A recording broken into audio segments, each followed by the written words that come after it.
Hi, my name is Bethany, and this is Brandon. And today we are going to be talking about being tips for being a good game night host. This is going to be tips for to help you be a better game night host. Just some things to think about if you're hosting for the first night, or even if you're used to hosting game nights. Maybe some things to think about to reinvigorate game nights if they've seemed kind of gone stale. Fizzle out. So game nights are supposed to be fun. They're supposed to be, with board game nights, they're typically going to be lasting a few hours, and you don't want it to just be about your guest, but for you to also enjoy your time with it as well. So we're going to go through these tips and tricks to kind of help not only you but your guest. First and foremost, is choosing the right games. Oh, yes. So this is very dependent on who you're inviting to game night to include not only their experience levels, their interest, but also the player count itself. Oh, yeah. You don't want to be picking games that play better at 7 to 8 players if you're only going to have 4 to 5. You don't want to play, you don't want to be playing games that go up to 4 players if you know you're going to have 8 6. people over, type deal. Another thing that kind of goes into that is knowing their interest. If they're really big into the, most of them are really big into the heavy Euros, it's going to be really good to maybe bring out those Eagle Griffin games or one of those heavy Euro games. If they're more on the side of their new gamers, you want to be looking at those gateway games like Betrayal at House on the Hill. One of my favorites that I kind of consider a gateway game is Heat, with the simplicity, but just kind of knowing the limitations for what to play. That brings us into tip number 2. Don't bring a game to the table if you, as the host or the person leading the game, don't know how to play it. I've been to a few game nights where somebody was like, yeah, let's all get together and play this game. And we show up and I'm like, cool, I really want to learn this game because I've never played it before, but I'm super interested in it. And the person who brought the game and is hosting the game night also does not know how to play this game. And while I'm all for learning all together sometimes, if I'm not expecting it to be hey, we're all going to learn this really heavy game all together, I kind of get a little bit frustrated. And so I try not to do that to our guests either. So if I'm hosting a game night, I want to brush up on the rules real quick to make sure that, hey, I fully understand this game and I'm not necessarily going to forget like a super major component and have to relearn the game myself. Now, some of the nitpicky littler rules, yes, I'm going to have to refer back to the rule book for that. But overall, if I'm bringing a game out to the table, I know how to play it. Right, and like yesterday, we learned a new rule about Heat from one of our guests. Yep. If you're in last place, you either get an extra speed if you want, or you get to remove one of your Heat cards. Yeah, you get to remove an additional Heat, which we had never played that way before. Right. It's cool. It was a cool little rule to learn that we had overlooked. Right. And like she mentioned before, sometimes it's not bad to have game nights where you're all learning the game, but make sure you communicate that with your guest before they come over. Because if they're coming over expecting, hey, we're going to play a few games tonight, instead of, I used to do it in Oklahoma where, hey, I got this new game in, I really want to learn it. I'm better at learning playing though, so I'd invite people over and I'd give them a heads up before they came, like, hey, this is the game we're learning. I don't know the rules, all too well, but it's going to be a learning process together. And they come in with that understanding, and we'll research videos to where I still kind of get the gist of the game. But everybody has that everybody's patient in those kind of games. Yes. We're talking about if you're hosting a random game night, hey, I want us to play this game, it's really fun. And we're all like, hey, yeah. And then you're spending an hour to set up the game, an hour to kind of go over the rules. And then every turn, you're having to go into that rule book and be like, oh, hey, we've been doing this wrong. It's actually X, Y, and Z. That can kind of bring down the mood or bring down the enjoyment of that game because there's been some games that we've played, and the first time we played it, we honestly felt like, hey, we never want to get into this game Never want to play this game just again. because Yeah. that's how our experience was with that game night. And then whenever we gave the game a second chance with a better It understanding of the flowed much rules, more smoothly. right, and it was a lot more enjoyable at And the it time. didn't take 6 hours to play.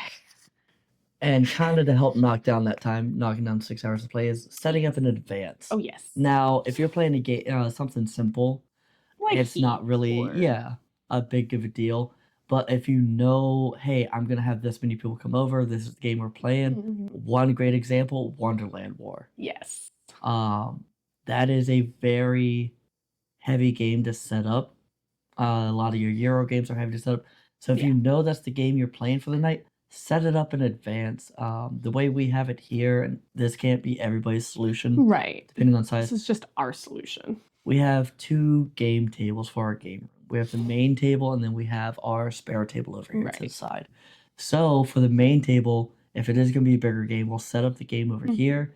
And then on the spare tables, where we'll bring out some of our smaller filler games Yeah. while we wait for everybody to arrive. Yes. And that's where we'll play like GPS, Architect, something small, short, and Something doesn't quick. require really Can't be much setup. creatures. That one was fun yesterday. Yes. Speaking of filling some time before we start a big game, we usually like to provide finger foods or snacks. I used to bring or cook whole meals. That's just how I am as a host. I like to provide food. I like to feed the people coming into my space. That's how I show my love.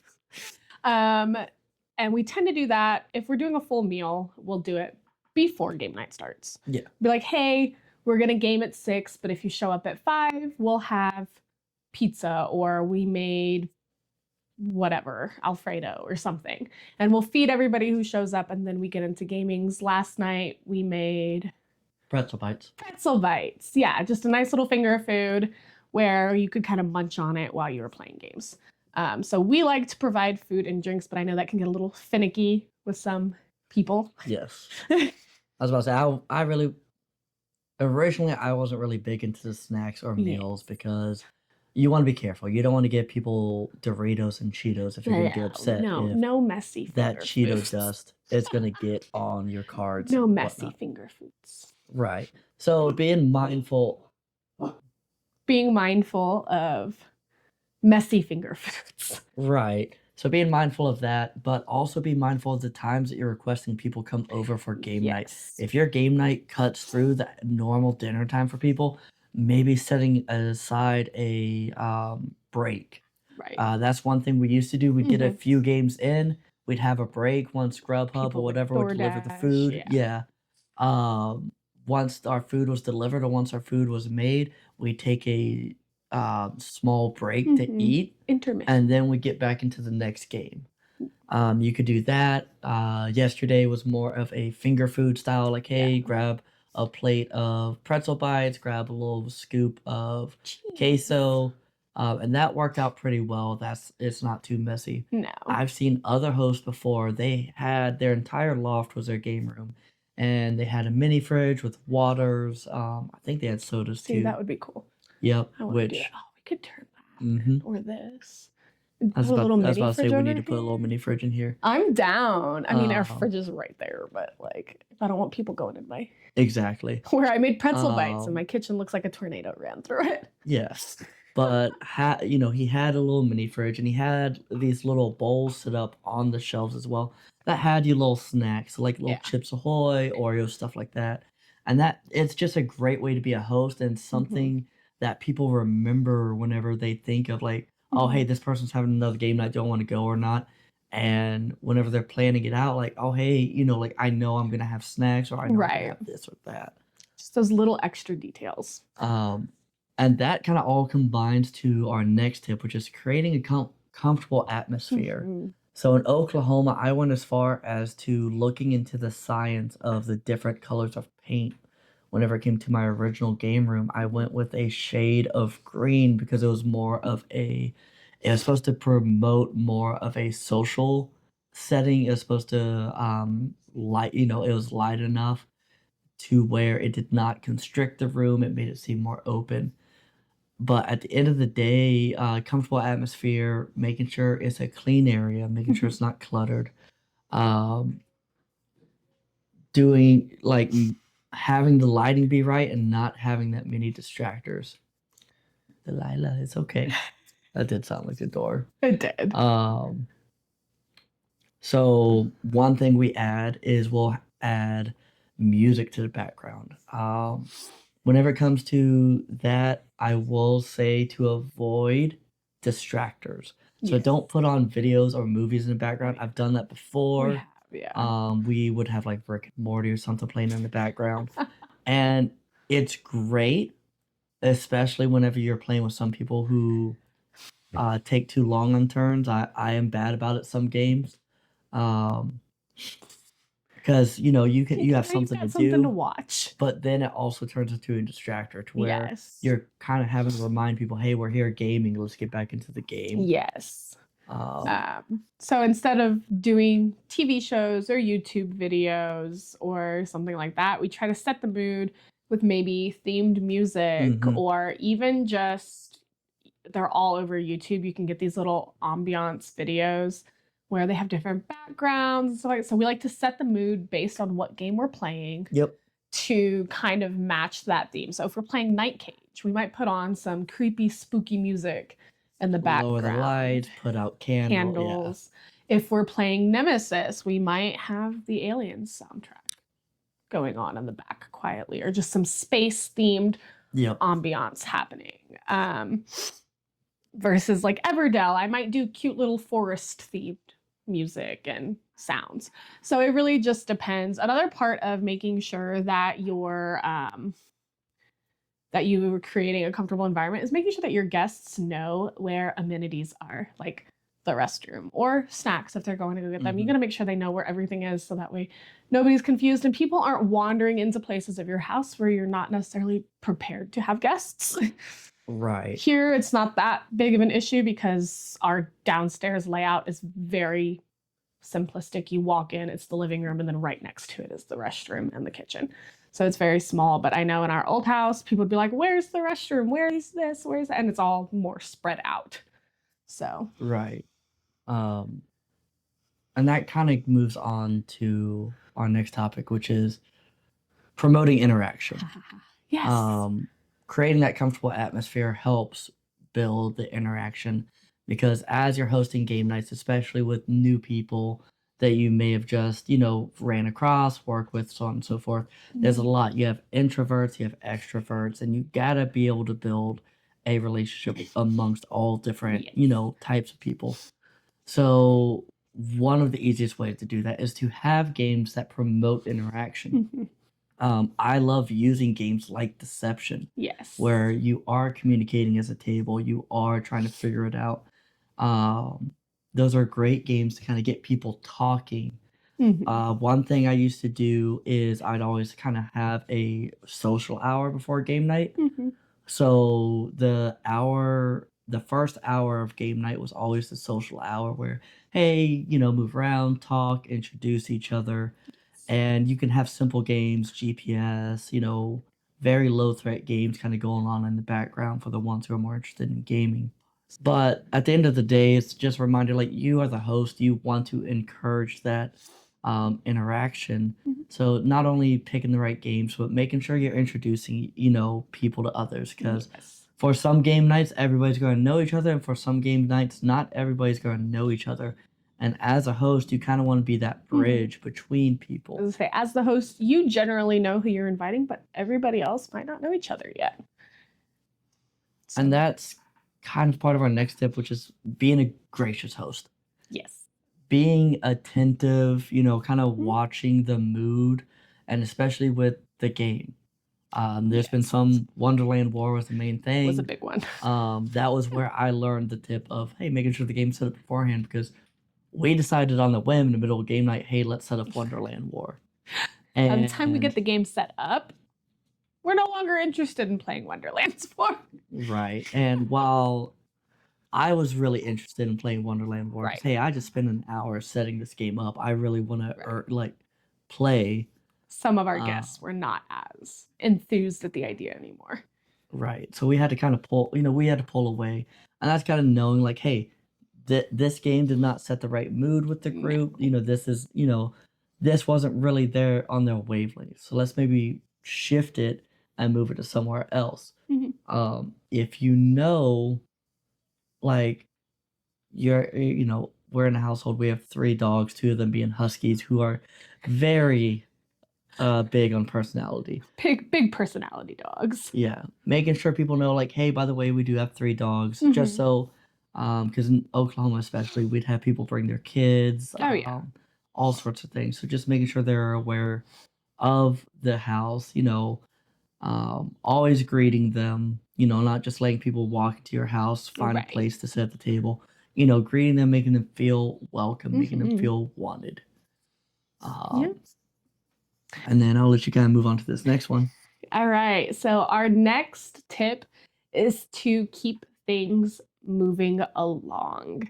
As we've kind of brought up a little bit before, in that sometimes certain things in your environment can be a distractor.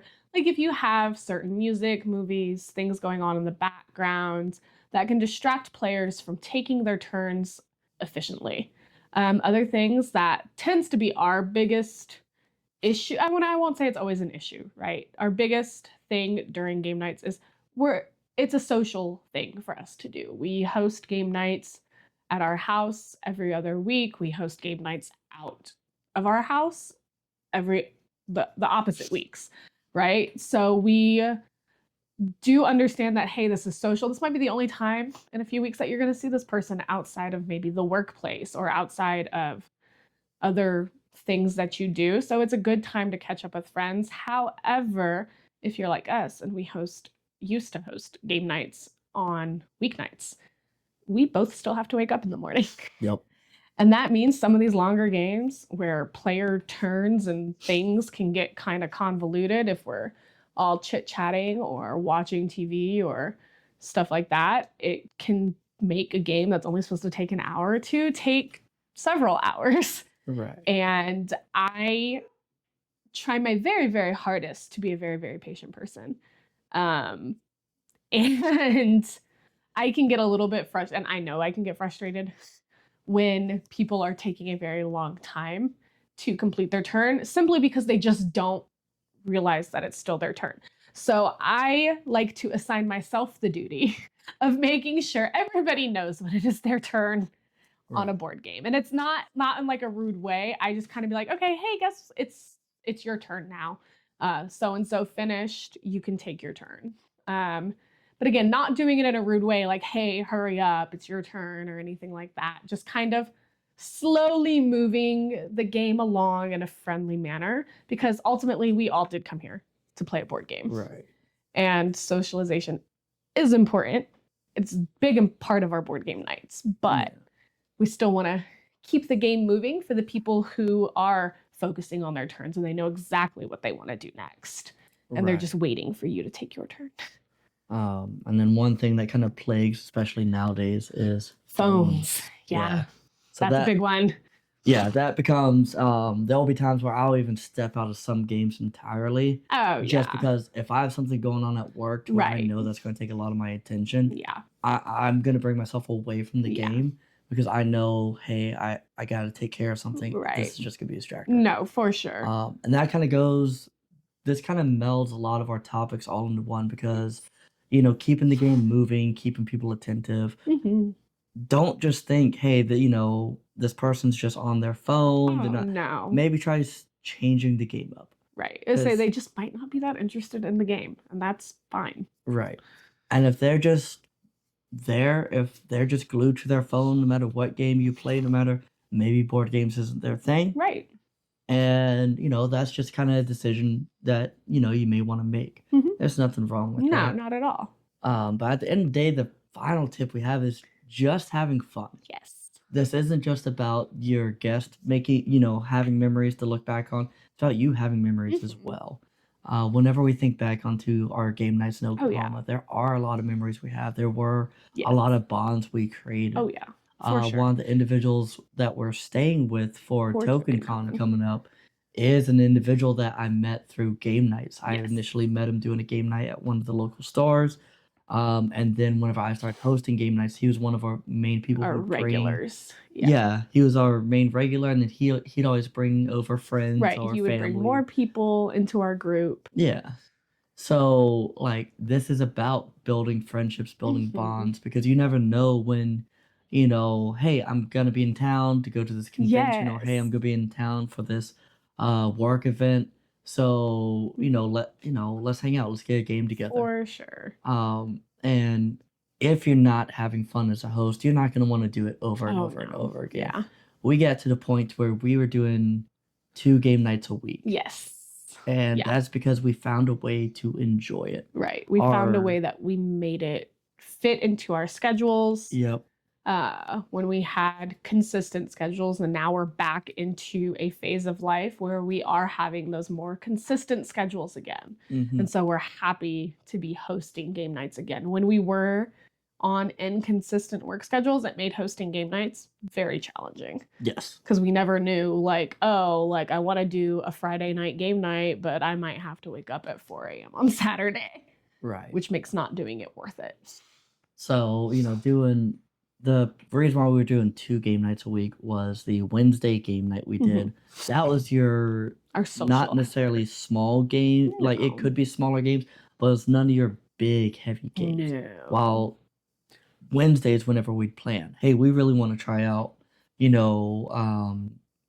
Weather Machine. We really want to try out Wonderland That's War, or like a big Saturdays. game. That would be a hey, we're planning it for Saturday night, to where we could come maybe even a little bit earlier, Right. and we could we can stay up even longer to finish out that game. Finishing these heavier, bigger games that are gonna for sure take more time and may have more of a niche crowd that wants to play them, because there's a lot of people who love board games. There's a fewer amount of people who like heavy board games. Yeah. There's a fewer amount of people who like those heavier board games. Yeah. And they do take a long time, and they do take more patience and more dilly-dallying through that rule book to kind of figure out those more finicky rules and procedures of the game. And we're kind of getting back into that type of hosting Yeah. situation, which is nice. But Missed it. just to reiterate, these are all just tips to maybe have a better game night. Mhm. These may be for you. These may be things you're already doing. Right. These may not be for you. It's all dependent on who you want to be, how you want to be a host, and it's just to kind of help out, maybe have others think of some things they may have not thought of before. Or maybe you had been doing them, but you've noticed your game nights are sort of diminished lately. You can bring back some of these tips. But we're also interested in what tips you may have that we didn't go Yes. over today. So For what sure. do you do to host a good game night? What are some things that you found successful in your time? Mhm. But we'll end it there on a good note. Take it easy, y'all. Bye. Bye.